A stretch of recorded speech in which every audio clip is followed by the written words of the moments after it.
happy Monday, everybody. Everybody have a good weekend? Yes. Yes. Productive. It was good. Unplanned. And it rained on Saturday. Why not?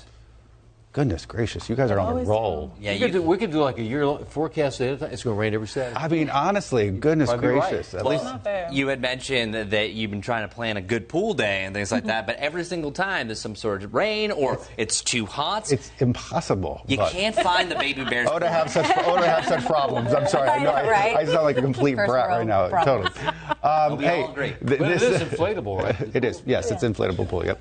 A little kitty-sized pool. So this morning we are talking about how younger Americans are choosing less and less to start families. We're talking about mainly like those in the 20s and 30s that, despite what prior generations did, that they're saying, maybe not.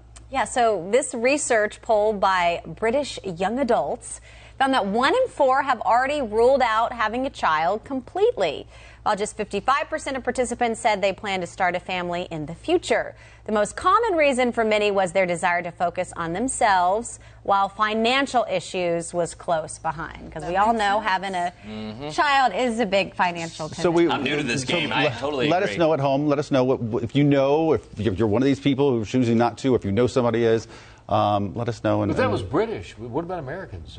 Aren't we I so don't different? know. I don't know. I'm not sure about that. But you do see people waiting until later in life to get married, to have Sure. kids, until I know a lot of friends, they wanted to make sure they were financially stable. Yeah. And I think in today's economy, especially over the last 4 or 5 years, that's been difficult for a lot of people to be able to know whether or not they were going to be financially stable. Yeah, I mean, I guess I'll go first, and I'll say that, I mean, I think, for one, I think this is a good thing.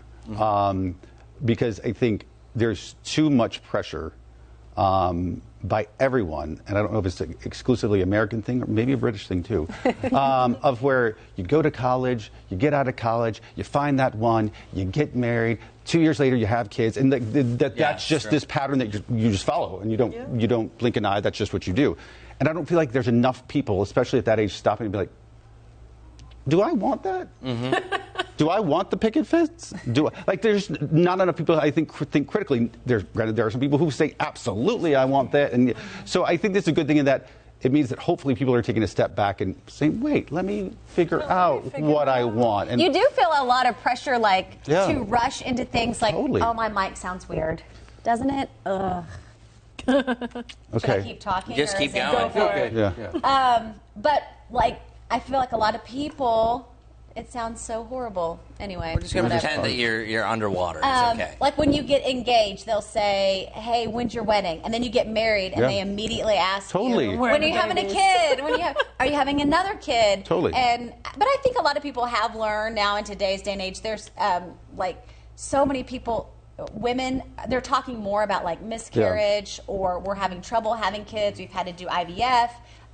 But for the longest time, people would just ask you, are you having another one? And it's like, I don't want to go into all these details about the struggles I'm, going Totally. through. Right. Totally. Or the pressure that we're waiting, a few years to Yeah. enjoy our marriage before we Right. bring kids into the picture. And it's none of your business what we're doing. None of your business.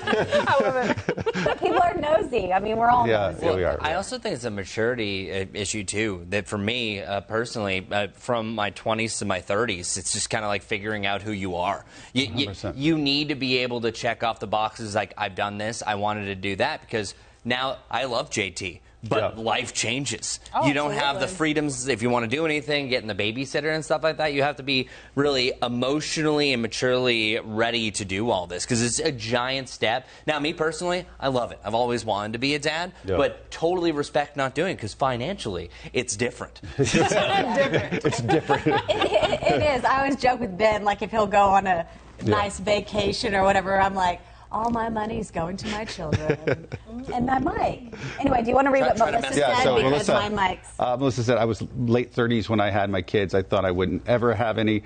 I'm so glad I had two, and I wish I had not run out of time to have more. Yeah. Because it is sad because, Yeah. women, unfortunately, when you Yeah. hit 35, you're high-risk pregnancy. Women I have friends who have had kids in their 40s, and they have healthy babies, and they're Yeah, totally. fine.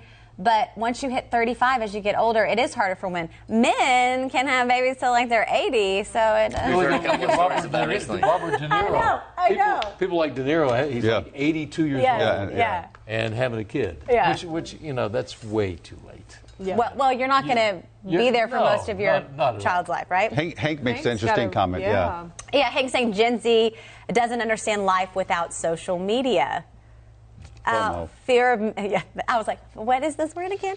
FOMO, yes. Fear of missing out makes it hard for many to settle down. See, the thing is with that one, I'm always back and forth about the comments about social media because I think for all the negatives that it brings a whole lot of positives too. Totally. I think there's a lot of just well-rounded perspectives that we would miss out on because we now have the ability to talk to people in real time. And they could be anywhere. You could be somewhere across the country or in a whole different continent that has a completely different perspective of your own. And now you're a little bit more aware. I was Xing some people last week. Xing instead of tweeting them. Tweeting. Shout out Elon Musk. It just doesn't have the same ring. No, really it doesn't. The logo. Actually, I was like, what were you doing? The big Xing that. But you're true. What you're saying is totally true, Kia, though, because so many people that would feel singled out, like I'm the only person who's not ready to have kids yet, or I'm the only person not married yet. Now on social media, you can find a Facebook group of women who, that aren't having kids until their 40s, or maybe choosing not to have kids, and they can come together and relate with each other. Whereas before, without social media, people did sometimes feel singled out. Building on that point, I definitely think that 30 years ago, he's like, oh, you're not going to have kids? It was almost much judgmental. Now you're hearing more and more, like 25% of that poll. I can bet you it's very similar here in America, and that's fine. Especially, think about the cost of groceries. The cost of rent. Yeah, we're not in daycare right now because it's $18,000 a year. It's a college tuition. It is a college tuition. So and some's more than that. Yeah, some is more. Yeah, and we weren't even pinkies up one that we were going to. So no, all those factors really just build. So I think that, and so no judgment. Do what you want to do, and I think that's the biggest thing. We have a mutual friend who lives in Boston, and she and her husband never had kids and chose not to, and love it, and they love kids, and they love their nieces and nephews, and are very involved. But made a choice a long time ago, never have kids. And go on about 12 fabulous vacations. They do. We always look at their pictures. We're so envious. Where are they now? Oh, my gosh. That was just a decision they made a long time ago. Yeah. And I can speak for myself. We don't have kids, but thank God I didn't get married till a couple of years ago. Because if I would have gotten married earlier in life, who knows who I would have ended up with. I mean, honestly, because I was much wiser and knew myself much better as I got older. Yeah. Well, people do change, and even in marriage they change, and you still are choosing to stick it out and make that vow and commitment, or it is very easy, for people to say peace out nowadays. No. Larry, I feel like you have much more wisdom than we do on this. Completely. No, I think it's to each his own. That's the way we look at it. Then there's always surprise. People have surprise. You talk to people all the time. We weren't expecting what we are now expecting. Yes, it does. Yeah. And it always is usually a huge blessing for them in their life. And now there's someone to take care of you in your old age. My parents always let me know I was a surprise. They had 3 boys. They were that 13-pound baby. They were not expecting a fourth son that was 12 pounds. Yeah, no. But kids are a blessing. Yes. They add so much to people's lives, and it's very rewarding to have a child. Or children.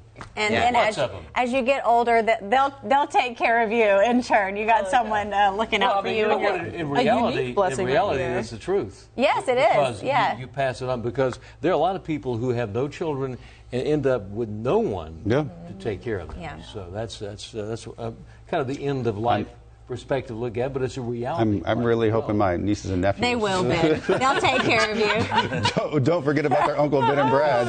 Listen, just take my kids on some vacations with you, and they'll take care of you. That's great. Martha's saying, my dad was 60 when I was born. My mom was 25. This was in the 50s. Wow. His second family, he left us when I was 8. I never understood why he would do that to his children. Melissa's saying kids definitely made me a better woman. I wouldn't be the person I am today without them. I'm so thankful for them. And I mean, it's so true. Any parent will tell you.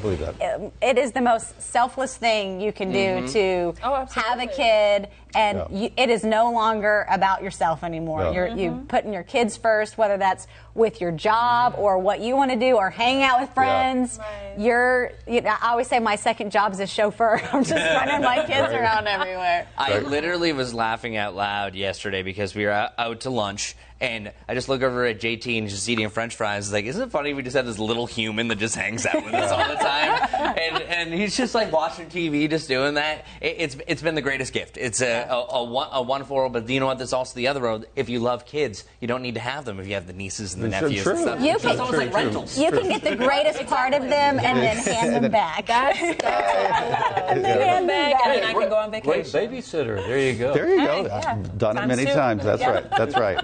Uncle Ben and Aunt Kia. There you go. Auntie Kia. That's right. What a duo, those poor kids.